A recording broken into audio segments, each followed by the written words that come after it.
Bagaimana dengan orang bodoh yang dijadikan sebagai pemimpin? Bagaimana dengan pertanggungjawabannya? Sekian.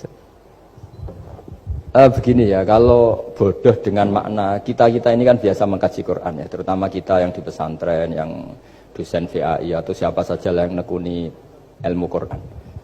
Ada sisi manusia itu punya sifat permanen yang oleh Allah disebut wa kanal insanu dzaluman jahula. Manusia itu banget bodohnya kata Allah. Sudah banget bodohnya, banget dolimnya. Sehingga kita bilang bodoh itu sebetulnya bukan ngenyak ya. Ya memang manusia mau tidak mau harus bodoh lah. Teorinya gampang, yang perlu diketahui itu kan banyak. Toh kita harus dititipi ilmu hanya sedikit. Dari yang banyak tahu sedikit itu namanya apa coba? Bodoh kan? Jadi sifat bodoh itu tidak perlu kita hindari banget. Mbok kita sudah alim, sudah alama, sudah apalah, tetap ada saja yang kita tidak tahu kan.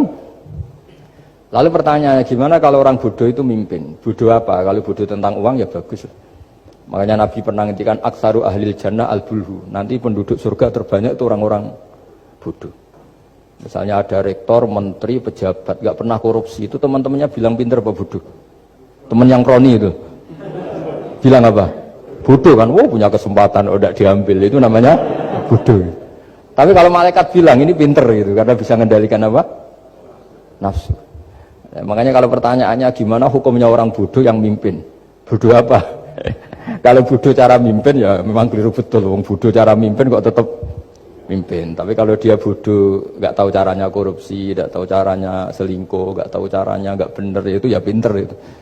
Karena Nabi itu yang unik, kadang muji itu aksaru ahlil jannah al-bulhu, masyhur hadis itu. Kebanyakan penduduk surga itu orang-orang bodoh. Sampai Mbah Mun tuh kalau guyon ya lebih guyon dibanding jenengan. Kata Mbah Mun gini, aku itu saake suar wargane wong-wong bodoh, saake kenaan malaikat. Kan di surga itu orang akan dikasih sesuai keinginannya. Wong desa-desa itu taunya makan enak kan jadah, terus uduk gitu. Terus bayangkan cantik itu ya orang ya kayak gitulah, orang desa rodok melek sidik ya cantik, terus bangir sidik ya cantik. Karena surganya memberi yang diinginkan, akhirnya menunya ya itu saja. Karena dia kan nggak pernah makan pizza, terus nggak pernah melihat orang cantik Pakistan, Turki, jadi seleranya ya itu. Jadi kata Bamun, mulane wong sing pengalaman, jadi kok surgane mewah. Itu kan bayangkan kamar mandi, mungkin ya kamar mandi di kampungnya kan itu udah bagus ini. Ya saya tidak tahu apa betul begitu apa enggak, ini guyon itu. Nah bodoh seperti itu. Jadi kalimat bodoh itu ada bodoh beneran, itu memang bener-bener bodoh. Tapi di beberapa ilmu tasawuf, bodoh itu kadang dipuji, yaitu tadi aktaru ahlil jannah al-bulhu. Kebanyakan penduduk surga itu orang bodoh, ya kayak kita. Kalau kita rektor atau menteri keuangan atau pejabat kok tidak korupsi, itu kata teman-teman kakak itu, tapi kata orang-orang baik itu pintar.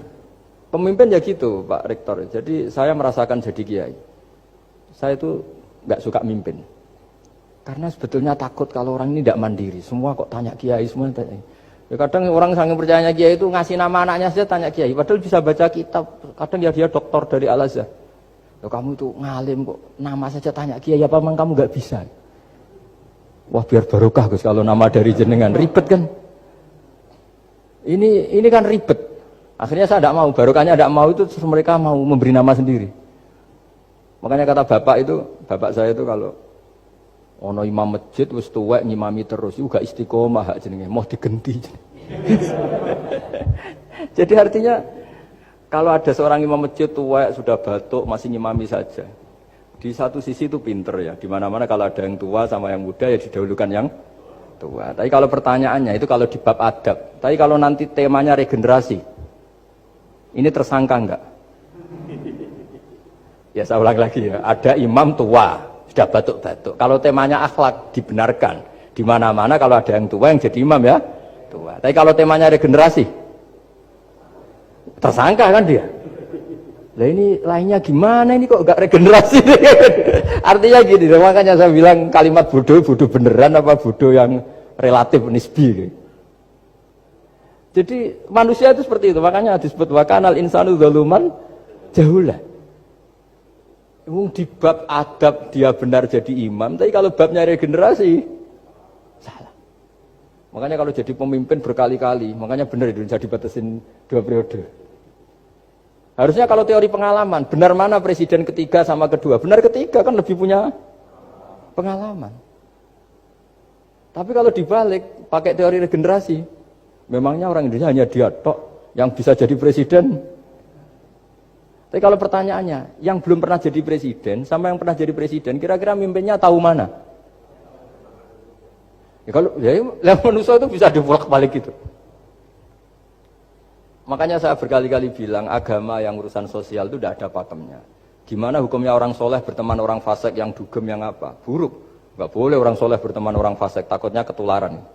Tapi kalau dibalik, boleh nggak orang soleh membina orang fasik? Boleh, bisa bina kalau berteman. Kamu bisa bina orang tanpa berteman?